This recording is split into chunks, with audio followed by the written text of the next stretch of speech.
great cause, anti-racist cause. I'm visiting from Michigan, and I teach at a university there, and also teach racism, race-related things there. So I want to say a few things about racism itself and its systemic nature. Racism is now profoundly globalized and also deeply localized, and its systemic nature also gains support from the history of racism. And that history has changed now, but racism has been even stronger than ever before, given the fact that black people, of course, and also Muslims, also other people of color, continue to remain subject to racism. So it is not only just simply this black-white thing, but it is also, it's very multidimensional. And given the recent Paris attacks, terrorist attacks in Paris, you know, we have seen by now in the United States how people, and of course the politicians themselves, have been so much against the Muslims, against the refugees. So I think this is an important issue that we also need to keep in mind, because this is also racism. It's racism in another form. And just one experience, my last name is Hussein. So given that, you know, I myself was at the airport. I was for special airport security check. So in the aftermath of September 11, and much later too, I was specially checked. So once I was asked to pull off my shoes, take off my shoes several times. And not only my shoes, but also my socks. And so they didn't. I was about to tell them, so they didn't find any weapons of mass destruction in any of my shoes or my socks. I was about to tell them, but I didn't, because I thought that joke would be very expensive. Share this experience with you. Thank you for listening, and thank you for being here. Thank you. My name is Maggie, and I'd like to caution the white people to not downplay. Can you speak up? Really? I'm using a mic. I'd like to caution white people not to downplay the danger of one KKK putting papers in a mailbox. We don't know if that's testing the climate from a bigger organization. We know that KKK is violent. We know that the KKK is a terrorist organization. We know that they have killed black people since the beginning in the most brutal, horrible ways possible. So one person, sorry, I was yelling too much, putting anything in a mailbox looks really dangerous to me. I'm from Atlanta, and the racism here is very different. Black people do, I believe, feel exist. From what I'm talking, they're rich for violence. Not just that, oh, this is, you know, KKK. Oh, this is the KKK. And so we have to realign with this is violent activity.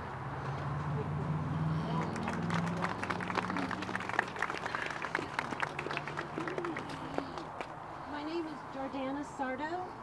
I work with the Freedom Socialist Party and Radical Women.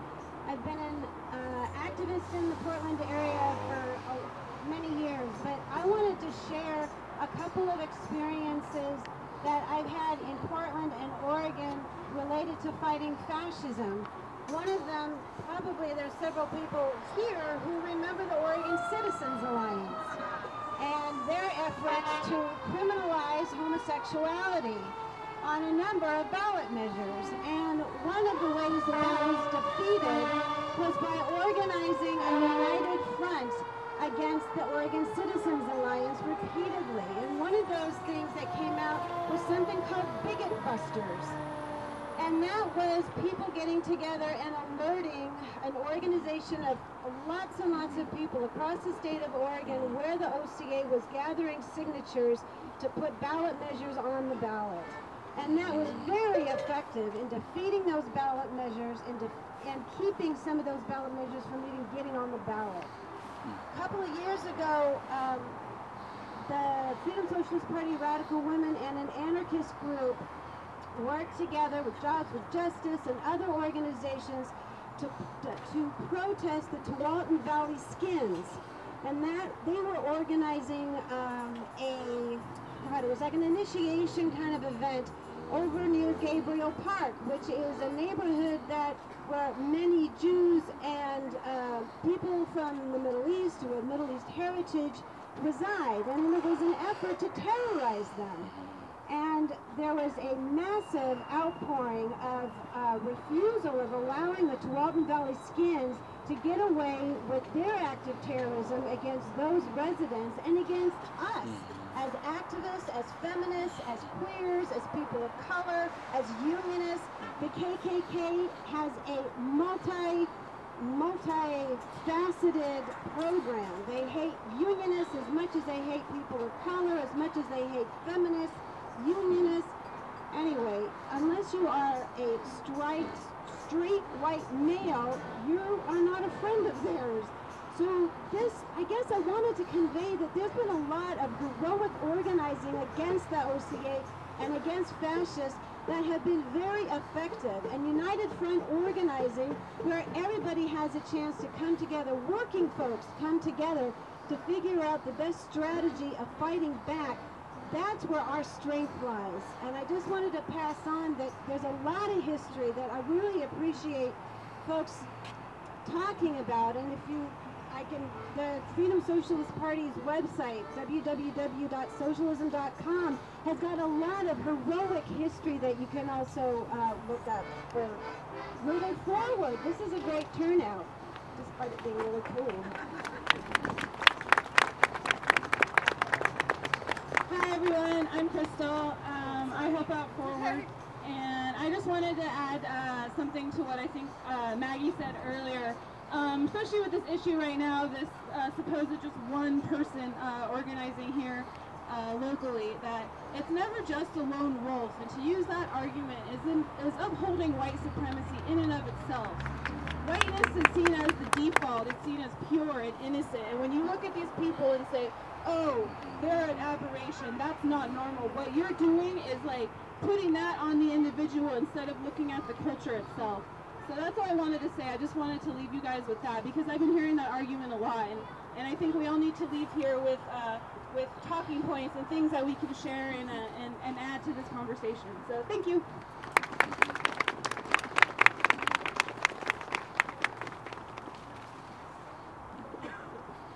Hi, my name is Joe Snyder, and I don't know if I need to apologize for this, but I am a straight white male. But I wanted to say something that sort of reinforces what our friend from the Freedom Socialist Party just said.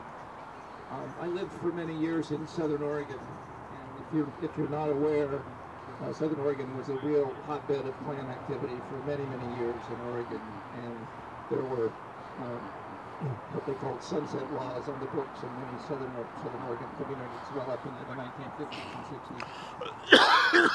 And when I moved down to Coos County, shortly after we moved there in the early 80s, it's when the Aryan nations were still big in northern Idaho, and some imperial wizard or Grand Dragon or somebody from the Klan in the south did some demographic homework and decided that the Southern Oregon coast would be a great place to start up a white supremacist enclave like the one in Idaho.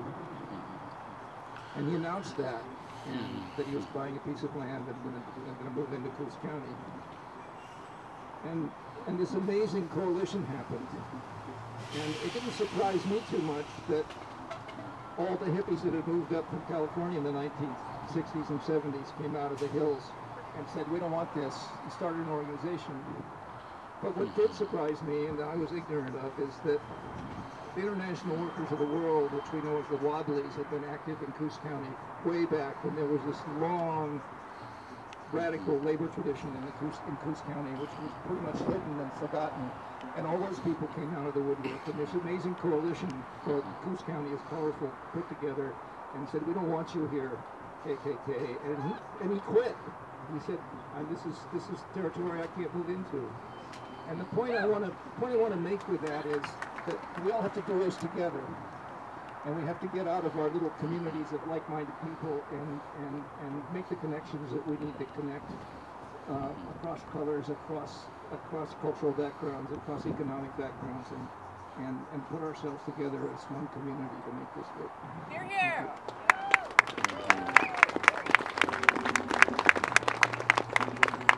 Thanks, Joe.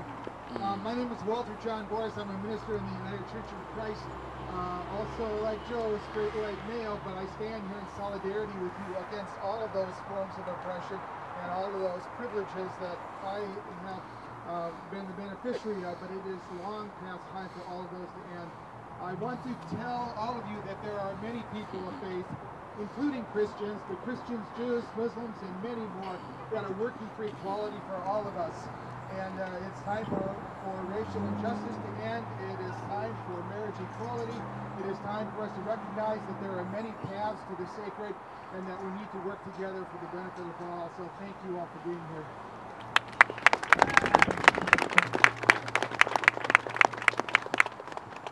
Thank you all so much for sharing your perspectives and helping educate one another. I found that very moving and very helpful. My name is Troya Adkison-Stevens. I'm one of the co-founders of Portland Showing Up for Racial Justice, which is one of the organizations that helped put this rally together. There's lots of Surge folks in the crowd. Thank you all so much. Everyone else, thank you as well for being here. It's cold. It was last minute. It's really moving to see people come out. One of the things that we need to talk about today is the fact that today, right about this time of day, is when a 12-year-old black boy in Cleveland, 1 year ago, exactly right now, was brutally murdered by the Cleveland police, by 2 white police officers. He was playing in a park. His name was Tamir Rice. Many of you know this. He was playing in a park with a toy gun. A bystander called